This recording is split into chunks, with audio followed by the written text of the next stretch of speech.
You're about to hear our midweek leadership talk. And really, we're doing this just to inspire you to be the leader and the influencer that we know God has called you to be. So check this out.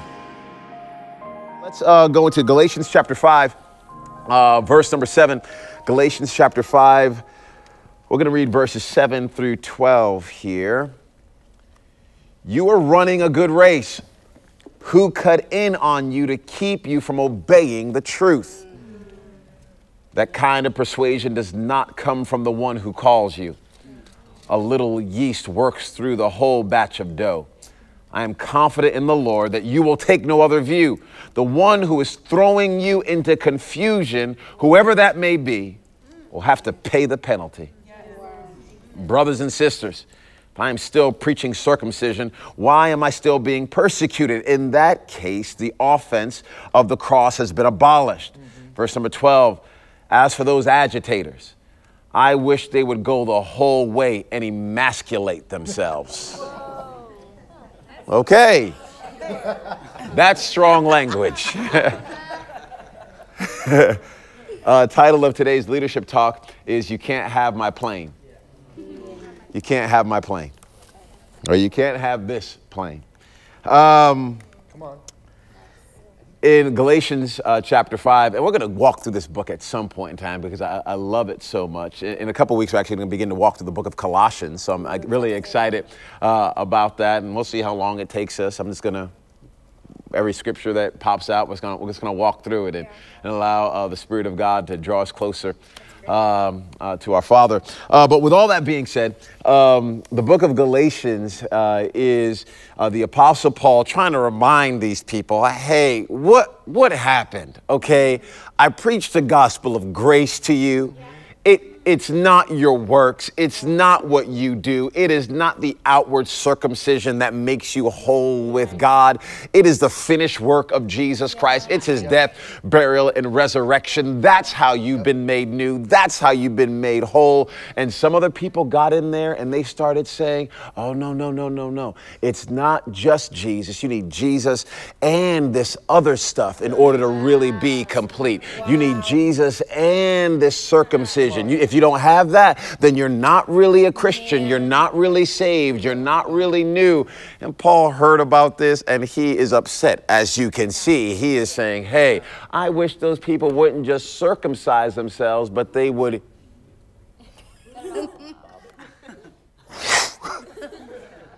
He's talking about their privates. Okay, I don't know if he can be any more aggressive than Lorena Bobbitt themselves. Those of you who don't know who that is, don't Google it, okay? He says, I wish they would go the whole way because they are trying to cut in on you and they are trying to remove the power of the finished work of Jesus Christ. And anytime somebody's trying to get in there and mess with what Jesus is doing, they need to. There's a penalty for that. It's a penalty for that. So I was processing through this. How does it all connect with a plane? We are about to go to Memphis later today, just for a quick 24-hour trip, going to share at a wonderful church there. Super honored to be able to do it. And we're going to get on the plane, and we know we're going to Memphis, right? So sometimes the pilot will stand there at the door. Definitely the flight attendants are there, but the pilot is there, and you could say, hello, good to see you. You know, I try to be, nice and friendly, make sure they're not drunk, and say hello, how are you doing? Excited about where we're going, and hey, we're heading to Memphis today. Yes, we are headed to Memphis. Because if I think we're headed to Memphis, but the pilot is not taking this plane to Memphis, we got a problem. Or if the pilot is going to Memphis, but I want to go to Atlanta, this is a problem. So let's make sure, okay, we're on the same page. Great, we're all both going to the same place. So I sit down knowing we're all headed to the same place. That I'm in my seat knowing we're all going the same direction. If someone is on the plane and they decide, they're sitting there and they decide, I don't want to go to Memphis. I don't want to go where the pilot is taking the plane. We call those people hijackers. And we kick those people off the plane. You ever heard of the shoe bomber? This is years ago. The shoe bomber. He was on the plane and he put explosives in his shoe. Okay? And he gets on the plane and he starts lighting the shoe because he has a different vision for where the plane is going. He has a different direction in his head and in his heart. So since he has a different direction, he thinks, you know what? I don't care where the plane is going. I don't care where the pilot is going. I don't care where these people are going. Forget all of them. I've got my own plan. So what I'm going to do is, and he starts trying to light his shoe with the explosives that are in it to take down the whole plane. That was his vision. He's entitled to his vision. Have whatever vision you want to have. But the people that were on the plane said, no, sir.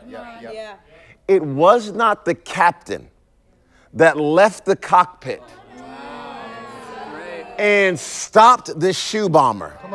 It was the people that were on the plane sitting next to him that said, no, no, no, you can't have this plane. They're the ones that snuffed out what this guy was trying to do. I'm trying to give you some clarity for your business. I'm trying to give you some clarity for your family, trying to give you some clarity for your church. I'm trying to give you some clarity for your life. You and I need to have a clear vision of where we're going. We need to have a clear direction of where we're going. And once we have that clear direction, please don't allow your kids to hijack your family plane. Don't allow their schedule to hijack your family plane. Don't allow their tantrums to hijack your family plane. Don't allow their schedules to hijack your family plane. You have a direction that you are going. Don't allow them to hijack your plane.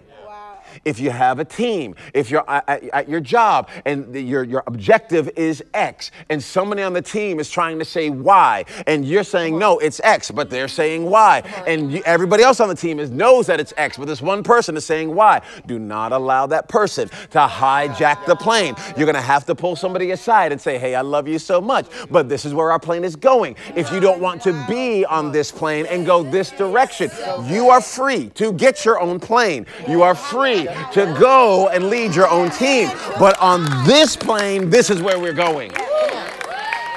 For this church, we have 12 stones. We know where we're going. We know who we are about. We know we are not opportunists in this church. We know we're not individuals that lead with title, but we're ones that lead with serving. We know we're not ones that are trying to lift up our own name. We're the type of people that are lifting up the name of Jesus. We're not here I am people. We're there you are people. So since we are those types of people, if somebody gets on this plane and they choose to have a different plan for where this plane is going, I will not be able to leave the cockpit and come and talk to every person. I need the leaders of our church to be the ones that say, hey, that's not where we're going. That's not where we're going. So if a guy comes into our church and he sees there's so many pretty girls and he thinks because there's so many pretty girls, my dream, my vision is to sleep with as many of them as possible. And I'll use spiritual language so that they, I need prayer tonight. Or can you kind of come over? Let's work through the scriptures together. And I'm going to use all this spiritual language because I'm around all these pretty ladies. And there's some people sitting next to that guy on the plane. And they see what this guy is doing on our plane. I need the men of this house to speak up and say, you cannot ignite that bomb on this plane. Can't have it. You can't have it. I can go down the line of so many different examples here. So good. The gossip and the offense that can try to creep in, and somebody will be sitting there in their seat going, can you believe the flight attendants do that? Why are we going there? Oh, can you believe the captain? How come the captain has us 35,000 feet? We should be at 38,000 feet. And they just, wait. Didn't you choose to get on this plane? Didn't you choose to get on? Did someone force you to get on this plane? No one commanded you to get on this plane. And now, if God told you to get on the plane, then you need to take it up with him because he knew the place that you were going when he told you to get on this plane. So I suggest you get in alignment, because you're actually not speaking against the flight attendants and just against the captain. You're speaking against the God who told you to follow where he has placed you. So, can't have this plane. Wow. I'm looking for us as leaders. You're going to have to speak up. You're going to have to be leaders. People are going to have their agendas. They're going to have, I don't think we should be going to Memphis. Wow. Okay, don't get on the plane. That's why we have Growth Track. Yeah. Here's where we're going. It's clear, okay? You don't have to be surprised. We have nothing. We're hiding behind any curtain, okay? This is who we are. We love Jesus. We love people. We are not perfect. We make mistakes. You're going to be offended. I promise. So if you, okay, now you're getting on? Great. Let's go together. Let's have a party on this plane. Let's have let's enjoy each other's company, and let's go where God is trying to take us and make it on earth as it is in heaven. Hey, I love you guys so much. Thanks for letting me spend these few moments with you. Love you leaders tremendously.